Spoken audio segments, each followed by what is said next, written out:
आप सभी को देवउठनी एकादशी और तुलसी विवाह की हार्दिक शुभकामनाएं। देवउठनी एकादशी 23 नवंबर गुरुवार को है। इस दिन 5 महीने बाद देव योग निद्रा से जागेंगे और फिर समस्त मांगलिक कार्य शुरू हो जाएंगे। हिंदू धर्म में इसे देवोत्थान एकादशी के नाम से भी जाना जाता है। कार्तिक माह के शुक्ल पक्ष में आने वाली देवउठनी एकादशी माँ लक्ष्मी और श्री हरि विष्णु को प्रसन्न करने के लिए श्रेष्ठ दिन माना जाता है। इसके प्रभाव से बड़ा पाप भी क्षण मात्र में ही नष्ट हो जाता है।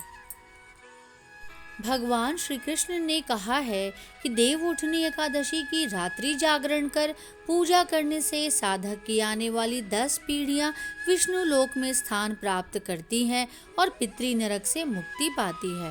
देवउठनी एकादशी का व्रत कथा के बिना अधूरा माना जाता है। चलिए जानते हैं इसकी कथा।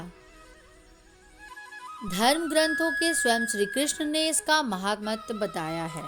इसके अनुसार एक राज्य में एकादशी के दिन प्रजा से लेकर पशु तक कोई भी अन्न नहीं ग्रहण करता था। एक दिन भगवान विष्णु ने राजा की परीक्षा लेने की सोची और सुंदरी का भेष बनाकर सड़क किनारे बैठ गए। राजा की भेंट जब सुंदरी से हुई तो उन्होंने उसके यहाँ बैठने का कारण पूछा। स्त्री ने बताया कि वो बेसहारा है। राजा उसके रूप पर मोहित हो गए और बोले कि तुम रानी बनकर मेरे साथ महल चलो। सुंदरी ने राजा के सामने शर्त रखी कि ये प्रस्ताव तभी स्वीकार करेगी जब उसे पूरे राज्य का अधिकार दिया जाएगा और वह जो भी बनाएगी राजा को खाना होगा। राजा ने सुंदरी की सारी शर्तें मान ली।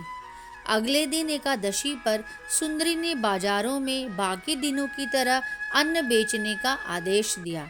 मांसाहारी भोजन बनाकर राजा को खाने पर मजबूर करने लगी।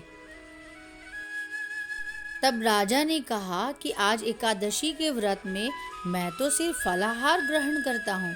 रानी ने शर्त याद दिलाते हुए राजा को कहा कि अगर यह तामसिक भोजन नहीं खाया तो मैं बड़े राजकुमार का सिर धड़ से अलग कर दूंगी। राजा बहुत बेबस हो गए और अपनी स्थिति बड़ी रानी को जाकर बताई।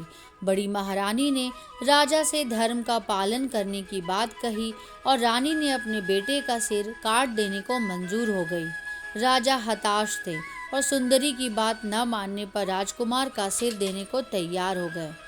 सुंदरी के रूप में श्री हरि राजा के धर्म के प्रति समर्पण को देखकर अति प्रसन्न हुए और भगवान अपने असली रूप में आकर राजा को दर्शन दिए। विष्णु जी ने राजा को बताया कि तुम परीक्षा में पास हुए, कहो क्या वरदान चाहिए। राजा ने इस जीवन के लिए प्रभु का धन्यवाद किया और कहा कि अब मेरा आप उद्धार कीजिए। राजा की प्रार्थना श्री हरि ने स्वीकार की और मृत्यु के बाद राजा बैकुंठ लोक को चला गया।